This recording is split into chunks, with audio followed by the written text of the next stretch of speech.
Welcome to Slow Clear English. Learn English with clarity and confidence, one word at a time. Hello and welcome to Slow Clear English. I'm Oliver. In this podcast, we speak slowly and clearly to help you understand real English. Hi everyone, I'm Lucy. Before we start, Lucy, can I ask something? Of course. If you enjoy learning English with us, Please like the video, subscribe to the channel, and if this episode helps you, leave a comment and tell us what you think. it really helps the channel. And it helps us know you're listening. All right, well, let's begin. Today, we have a very special topic.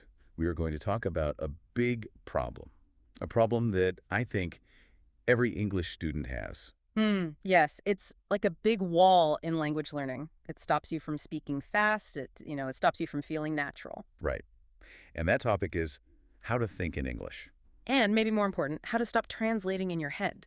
This is such a common question. I hear it all the time. Students say, I know the words, I know the grammar, but... But when I speak, I am so slow. Yes, exactly. Or they say things like, I feel so tired when I speak English. My brain, it actually hurts. Yes, that feeling of being exhausted, it's very real. And the answer is pretty simple, actually. It is. Yes, they're doing too much work. They're not just speaking, they are translating. And that's what we call the translation trap. It really is a trap. You fall into it, and it feels very, very hard to get out. Okay, so let's look at this trap. I want to, understand what is happening inside the brain. Can you explain that process? Of course. So imagine you're in a conversation. Someone asks you a question, something simple like, what did you do yesterday? Okay, so I hear the question. That's step one. That's step one. You hear the English sounds, but your brain doesn't understand the meaning right away. So you take the English words and you change them into your language. Ah, right. So in my head, I'm basically saying the question again, but in my own language. Exactly. Now you understand the question. So Yeah. you need to think of an answer. You think, I went to the park, but do you think that in English? No. Yeah. Usually, I think the answer in my native language first. And that's the next step. So now you have the answer in your language. Now comes the hard part. Step 3. You have to translate your answer back into English. So I have to find the right words, check the grammar. And then finally, the last step. You speak. Wow. That is a long process. That's 4 steps for just one simple sentence. It's way too much work. Think about a computer. If you open 20 programs all at the same time, what happens? The computer gets very slow. It freezes. Your brain is exactly the same. When you translate, you're running 2 languages at once. Your brain gets slow. It overheats. And this is what causes the problem with speed. Yes. While you are busy with, step 2 and step 3, the conversation is still happening. Right. The other person is waiting. Or they just continue talking. And you are still translating the first sentence. And I feel like I'm behind. You are 1 step behind, always trying to catch up. And this makes you feel anxious? Nervous? Yeah, and when I feel nervous, I make even more mistakes. Exactly. But it's not just about speed. There is another big problem. And what's that? Accuracy. Accuracy. So, being correct. How does translating make my English incorrect? Because languages are just different. You can't just change one word for another word. The sentence structure is different. Can you give us an example? Sure. Think about how we talk about age. In English, we use the verb to be. We say, I am 30 years old. Okay, right. I am. But in many other languages, like Spanish or French, they use the verb to have. So they would say something like, I have 30 years. Correct. And if you translate that directly from your language into English, you will say, I have 30 years. Which is wrong in English. It sounds strange. It sounds unnatural, like a robot is speaking. Direct translation creates these unnatural sentences. Okay, so we need to stop this. Yeah. We need to remove that middle step. Exactly. We want to create a direct connection. A direct connection. What is that? It's like a direct road from your brain to your mouth. You see something, and the English word just appears. You feel something, and the English sentence is just there. No translation. No using my native language. No detours. Just a straight line. Just English. That sounds amazing. It really does. But Yeah. I think for many listeners, this feels impossible. Translating is a strong habit. It is a strong habit. Yeah. And habits are hard to break, but it is possible. We have 5 tips, 5 practical exercises to help you do this. Okay, I'm ready. Let's start with tip number 1. Tip number 1 is start small. Start small. What do you mean by that? I mean, a lot of students, they try to think in full, complex sentences right away. They try to think about politics or philosophy in English. That sounds very difficult. It's too hard. You will fail.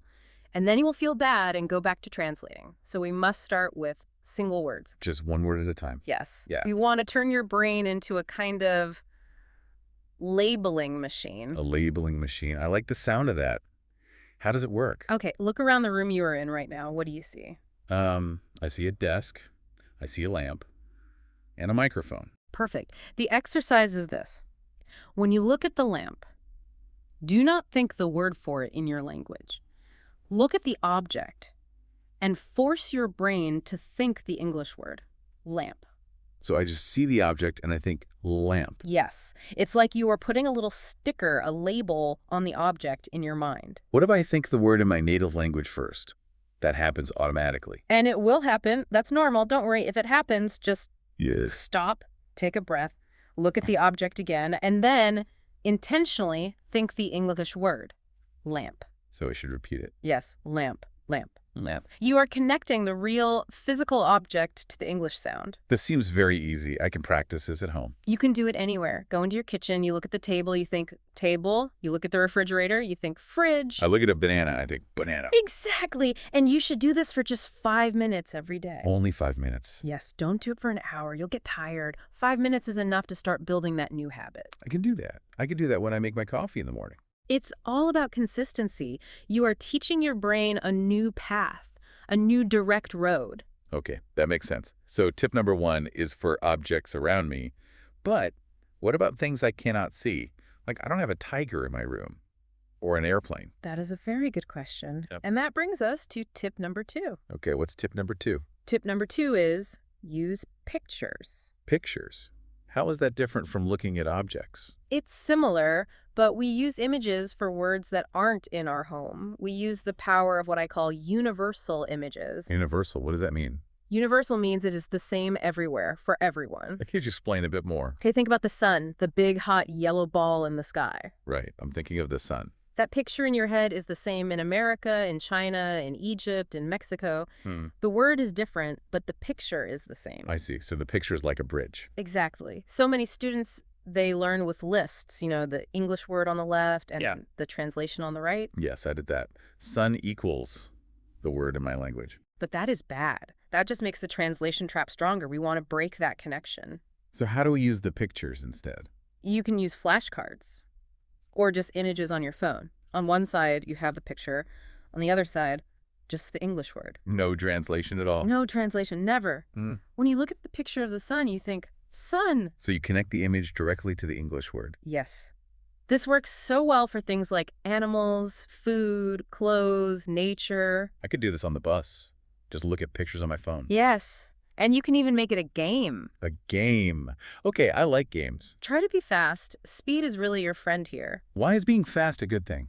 Because if you go fast, your brain does not have time to translate. Translation is slow. Seeing and knowing is fast. So I look at the pictures and just say the words as fast as I can. Yes. Dog, cat, bird, house, apple. Dog, cat, birdhouse, apple. Exactly. You force your brain to skip that middle step. That actually sounds like fun. Okay, so we have objects and pictures for single words. Right. We are building a foundation, but, we don't speak in single words. We speak in sentences. And sentences are harder. They have grammar. They are harder, so we must be careful. And that brings us to tip number 3. What's tip number 3? Tip number 3 is simple sentences. How simple. Very, very simple, like subject, verb, object.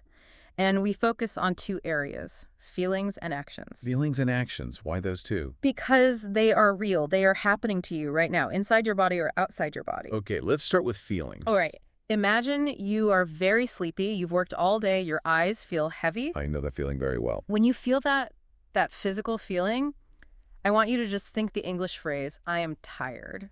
I am tired. Don't think a long sentence. Don't think, oh, I am feeling a sensation of sleepiness. No. Just connect the feeling to the phrase. I'm tired. Or your stomach makes noise, grumble, grumble. You feel that empty space. Yes, normally I think, oh, time for lunch in my language. So stop that. Feel the sensation in your stomach and immediately think, I am hungry. I am hungry. Okay, it's like a reflex. Yes, you connect your body to the English language. And for emotions. Yeah. Like being happy. It's the same thing. If you find yourself smiling or you feel good, just think, I am happy. I am happy. This is very direct. I like this. Now, for the actions, this is my favorite one. I call it narrating your life. Narrating, like telling a story. Yes, you are the star of your own movie, and you describe what you are doing as you do it. Can you give me an example of that? Okay. Imagine you are thirsty. You get up, you walk to the kitchen, you pick up a glass. Okay, I'm imagining it. As you are doing the action, think the sentence in English. When your hand touches the glass and lifts it, think, I take the glass. At the exact same moment. Yes, that is the secret. You have to connect the physical movement to the words. So when I bring the glass to my mouth, I should think, I drink water? Yes, I drink water. And when I sit down on a chair, You think, I sit down. I open the door, I put on my coat, I wash my hands. Exactly. They're all simple sentences. I plus a verb. This is great because I can do this and nobody knows. It's all silent in my head. You can do it all day long. When you walk to work, think, I walk. When you eat your sandwich, think, I eat. It's like you're living your life in English. You are using English, not just studying it. But what if I don't know a word? Yeah. For example, I want to say, I pour the water, but I don't know the word pour. That's a great question, and it's okay. Use a simpler word. Think, I put water in the glass.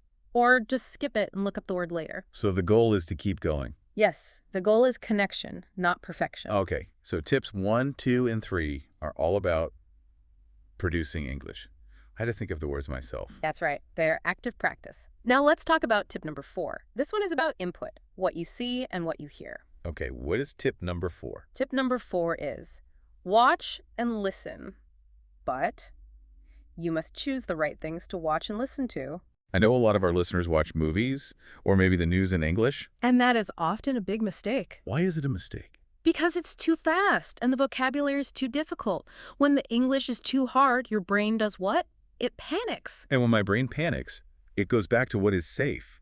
It translates. Yes. You try to translate every single word to understand. You pause the video, you open the dictionary, you are back in the trap.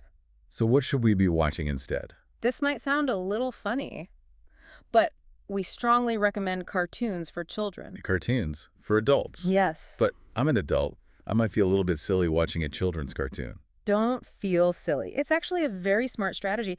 Think about how children learn their first language. They learn by watching and listening to simple things. Right. And cartoons are made to be understood. They use something called visual context. Visual context, what's that? It just means the picture explains the word.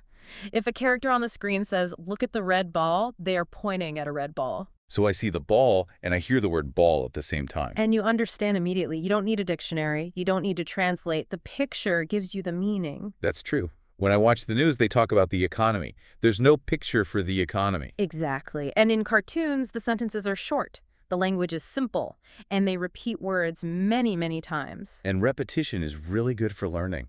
It is. Your brain can just relax. It stops trying to analyze everything, and it starts to absorb the language naturally. You also mentioned songs. Yes, songs are wonderful, but again, not all songs. Some pop music has very difficult slang. So which songs should we listen to? Songs with actions. Do you know the song Head, Shoulders, Knees, and Toes? Of course.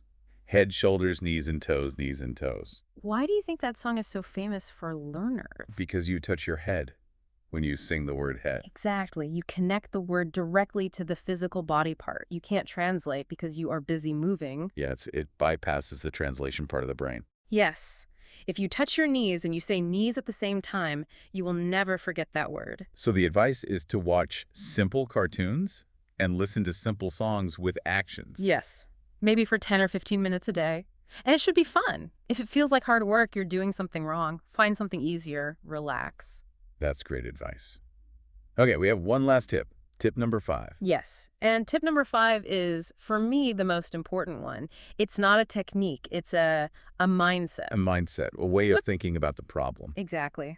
Tip number 5 is be patient. It's a hard one. We all want to learn fast. We want to be fluent tomorrow. I know, but your brain is part of your body. It's like a plant. You can't pull on a plant to make it grow faster. Right. You have to give it water and sun and just wait. Learning to think in English is very much like learning to walk. Ooh, I like that analogy. Tell me more. Think about a baby. When a baby is learning to walk, what happens? They stand up and then they fall down. A lot. They fall down many, many times. Does the baby get angry and say, oh, I'm so bad at walking, I will stop now? No. The baby usually laughs and then just tries again. Exactly. We need to be like that baby. You have been translating in your head for years. It's a deep habit. It will not stop in one day. So I'm going to make mistakes. You are going to make a lot of mistakes. You will catch yourself translating. You will look at a chair and think the word in your language first. It will happen. And what should I do when I fail? The important thing is, do not get angry with yourself. Don't say, I'm stupid, or my English is bad. That negative thinking really stops your progress. It does. Just say, oops, okay, I translated, let me try again. Be kind to yourself. Yes. We have a philosophy about this. We say, mistakes are good guys. Mistakes are good guys. That's interesting. Usually we think mistakes are very, very bad. No. Mistakes are your friends. They're your teachers. How can a mistake be my teacher? A mistake shows you what you need to learn. If you try to narrate your life and you can't find the word you need, that is good information. Why is that good? Because now you know what to study. The mistake is a guide. It's telling you, hey, you need to learn this word. That is a much better way to think about it. So you should focus on your little victories. A little victory. What's that? It's a small success. For example, you look at your shoes and you instantly think, shoes. That is a victory. Or you narrate an action, I open the window, Yeah. and you do it without translating first. Yes. You should celebrate those small moments. Feel good about them. So progress is more important than perfection. Much more important. Small steps. One word, then a simple phrase, then a sentence. And if you do this every day, that translation trap will start to get weaker. The wall will slowly come down, and Ah. one day you will realize you are speaking without thinking about it at all. That is the goal. And it is possible for everyone who is listening. This has been so helpful. We've covered a lot of information.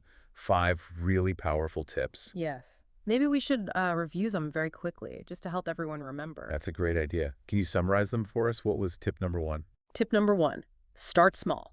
Remember the labeling machine. Just look at objects and think the English word. Desk, pen, window. Right. And tip number 2? Tip number 2 was use pictures.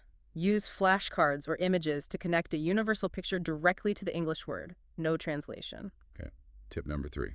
Tip number 3, simple sentences. Focus on your feelings and your actions. I am happy. I walk. Narrate your life. And tip number 4? Tip number 4, watch and listen. But watch simple things, like cartoons, where the visual context helps you understand. And finally, the most important one, tip number 5. Tip number 5, be patient. Be kind to yourself. Remember that mistakes are good guys. And celebrate all of your little victories. Thank you. That was so clear and so helpful. I feel really motivated. Me too. I hope everyone listening will try these tips, starting today. You can start right now. Look at the device you're listening on. Think the English word. Look at your chair. Think the word. It really does start now. That's all for today. Yes, but don't stop here. Take your time and listen again if you need. And practice a little every day. If you liked this episode, Please like the video and subscribe. and tell us in the comments. What was easy and what was difficult. We love reading your comments. And we read all of them.